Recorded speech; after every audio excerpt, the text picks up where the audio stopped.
Hi friends, ఈరోజు వీడియోలో ఒక సింపుల్ లంచ్ బాక్స్ రెసిపీని అయితే మీ అందరితో షేర్ చేస్తున్నాను. ఇందులోనైతే ఏం మసాలాలు అయితే యూజ్ చేయకుండా అయితే ప్రిపేర్ చేసినాను. టేస్ట్ అయితే చాలా బాగుంది. మార్నింగ్ టైంలో పిల్లల స్కూల్లోకైనా కానీ, ఆఫీస్కి లంచ్ బాక్స్లోకైనా కానీ చాలా తక్కువ టైంలో చేసుకునే లంచ్ బాక్స్ రెసిపీ అనే చెప్పగలను. టేస్ట్ అయితే చాలా బాగుంటుంది. ముఖ్యంగా మన పిల్లలకైతే ఇట్లా ప్రిపేర్ చేసి అయితే పెట్టండి. గిన్నె మొత్తం ఖాళీ చేస్తారు, ఎందుకంటే అంత బాగుంటుందన్నమాట. ఫస్ట్ అయితే నేను ఇందులో ఏమేమి వేసాను, ఎట్లా ప్రిపేర్ చేశాను ప్రాసెస్లోకి అయితే వెళ్ళిపోదాము.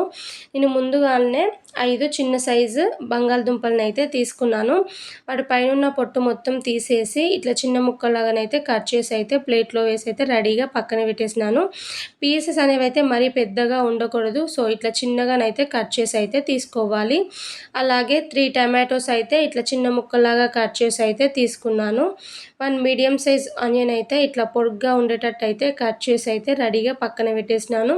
అలాగే 3-4 పచ్చిమిర్చి చీలికలు, కొంచెం వెల్లుల్లి అయితే చిన్నగా కట్ చేసి అయితే తీసుకున్నాను. అలాగే నేను ముందుగానే రైస్ అయితే ఉడికించి పక్కన పెట్టేసినాను. రైస్ కాసేపు అలా పెట్టేసామనుకోండి చల్లారుతుంది. ఇప్పుడు స్టవ్ ఆన్ చేసుకొని అయితే గిన్నెను పెట్టుకొని ముందుగా 2 టేబుల్ స్పూన్ల వరకు ఆయిల్ వేయండి. ఇందులోనే 1/2 టీ స్పూన్ వరకు పసుపు వేసుకొని ఫస్ట్ ఒకసారి మొత్తం కలిసేలాగా బాగా మిక్స్ చేయండి. తర్వాతకి మనం ముందుగా కట్ చేసి పెట్టుకున్న ఆలు ముక్కలను అయితే వేసుకొని ఆయిల్ మొత్తం పట్టేలాగా బాగా మిక్స్ చేయండి. ఇప్పుడు ఈ టైంలోనే మనకి ఆయిల్లో ఈ బంగాళదుంపలు అనేవి అయితే చక్కగా ఉడికిపోవాలి. మళ్ళీ తర్వాతకి ఉడికించడానికి ఉండదు కాబట్టి ఈ టైంలోనే ఉడికించుకోవాలి. సో ఇప్పుడు ఇందులోకి 1/2 టీ స్పూన్ వరకు సాల్ట్ను కూడా అడ్జస్ట్ చేసుకొని అయితే ఫ్లేమ్ అనేది లో టు మీడియంలో పెట్టుకొని అయితే వీటిని బాగా ఉడికించాలన్నమాట. ఇవి ఉడకడానికి మనకి టైం వచ్చేసి 5 నుంచి 6 నిమిషాలు అలా టైం పడుతుంది. ఎందుకంటే మనం చిన్న ముక్కలానే కట్ చేసి తీసుకున్నాం కదా, మరీ పెద్దగా కట్ చేసామనుకోండి ఉడకడానికి చాలా టైం పడుతుంది. కాబట్టి చాలా చిన్నగా ఉండేటట్టు అయితే కట్ చేసి అయితే తీసుకోండి. మనకు ఉడికిందా లేదా అని ఎలా తెలుస్తుందంటే, సో చూడండి ఇక్కడ లైట్గా కలర్ చేంజ్ అయినట్టు తెలుస్తుంది. ప్లస్ మీరైతే ఇట్లా ఒక చిన్న ముక్కనైతే విడిచి చూడండి ఉడికిందా లేదా అని చెప్పేసి అయితే. సో ఇక్కడనైతే ఉడికిందా లేదా అని అయితే చెక్ చేశాను. నాకైతే చక్కగా ఉడికిపోయిందన్నమాట. సో ఇలా ఉడికిన ఈ ఆలు ముక్కల్ని అయితే మొత్తం ఒక ప్లేట్లోకి తీసుకొని అయితే పక్కన పెట్టేసుకోండి.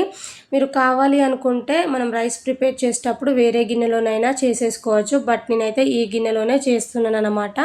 సో ఇందులోనే ఇంకొక 2-3 టేబుల్ స్పూన్ల వరకు ఆయిల్ వేసుకోవాలి. ఆయిల్ వేడైన తర్వాతకి 1/2 టీ స్పూన్ వరకు జీలకర్ర, అలాగే 1/2 టీ స్పూన్ వరకు ఆవాలను కూడా వేసుకోవాలి. మనం ముందుగా కట్ చేసి పెట్టుకున్న ఎల్లిపాయల ముక్కలను కూడా వేసుకోవాలి. అలాగే ఆనియన్స్ని కూడా ఈ టైంలోనే వేసుకొని కాసేపు ఆనియన్స్ అనేవి ఫ్రై చేసుకోవాలన్నమాట. మరీ ఎక్కువగా ఫ్రై కావాల్సిన అవసరం లేదు, జస్ట్ కొంచెం అలా మెత్తబడితేనైతే సరిపోతుంది. ఇలా కాసేపు ఆనియన్స్ వేయించుకున్న తర్వాతకి మనం ముందుగా కట్ చేసి పెట్టుకున్న టమాటోస్ని అయితే యాడ్ చేసుకోవాలి. టమాటోస్ అయితే మీరు కావాలంటే మిక్సీ పట్టైనా వేసుకోవచ్చు, బట్ నేను ఇక్కడైతే నార్మల్గానే వేసేస్తున్నాను.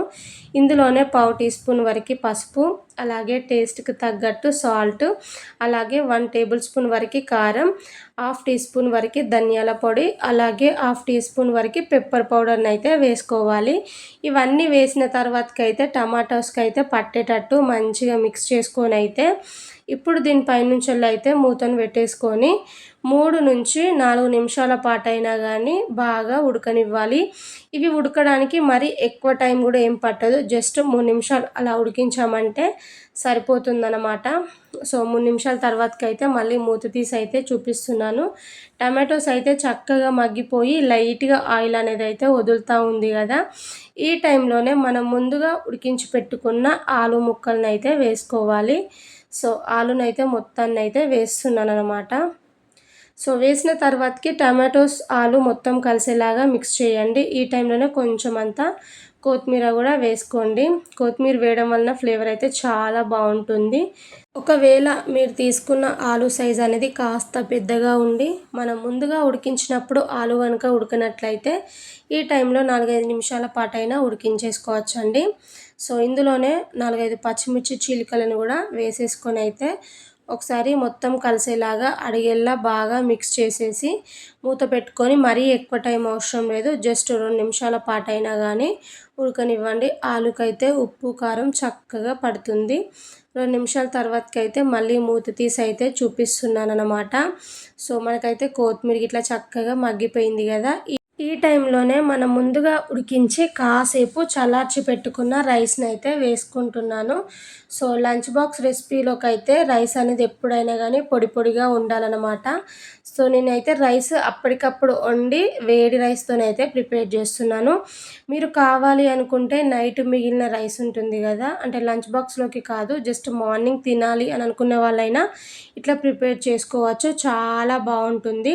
నేనైతే ఎప్పుడైనా నైట్ రైస్ అయితే మిగిలిందనుకోండి అస్సలు పాడేయబుద్ధి కాదు, ఇట్లా సింపుల్గానైతే ఇట్లా రైస్ అయినా చేస్తాను, చాలా బాగుంటుంది. ఒకవేళ మన పిల్లల స్కూల్ బాక్స్లోకి ప్రిపేర్ చేయాలంటే అప్పటికప్పుడు వేడన్నం అయితే వండుకొని అయితే ప్రిపేర్ చేయాలి. సో నేనైతే టేస్ట్ చేశాను, కాస్త చప్పగా అనిపిస్తుంది, అందుకోసమే కొంచెం సాల్ట్ అయితే వేశాను. లాస్ట్లో కొంచెం అంతా కొత్తిమీరని వేసుకొని ఒకసారి మొత్తం కలిసేలాగా మిక్స్ చేసి స్టవ్ ఆఫ్ చేశారంటే సరిపోతుంది. ఫైనల్లీ ఇంకేముందండి, మన లంచ్ బాక్స్ రెసిపీ అయితే కంప్లీట్ అయిపోయింది. అసలు చూస్తేనే నోరూరిపోతుంది కదా, టేస్ట్ అయితే చాలా అంటే చాలా బాగుంటుంది. ఒక్కసారి నేను చెప్పినట్టు మీ పిల్లలకైతే చేసి పెట్టండి, డెఫినెట్గా ఈ రెసిపీకి అయితే ఫిదా అవుతారు. ఐ హోప్ ఈ వీడియో మీ అందరికీ నచ్చిందనే అనుకుంటున్నాను. నచ్చితే లైక్ చేయండి, షేర్ చేయండి, కామెంట్ చేయండి. మరిన్ని వీడియోల కోసం మన ఛానల్ సబ్స్క్రైబ్ చేసి సపోర్ట్ చేస్తూనే ఉండండి. మరొక రెసిపీతో మళ్ళీ మీ ముందుకు వస్తాను. Take care, bye bye, thank you.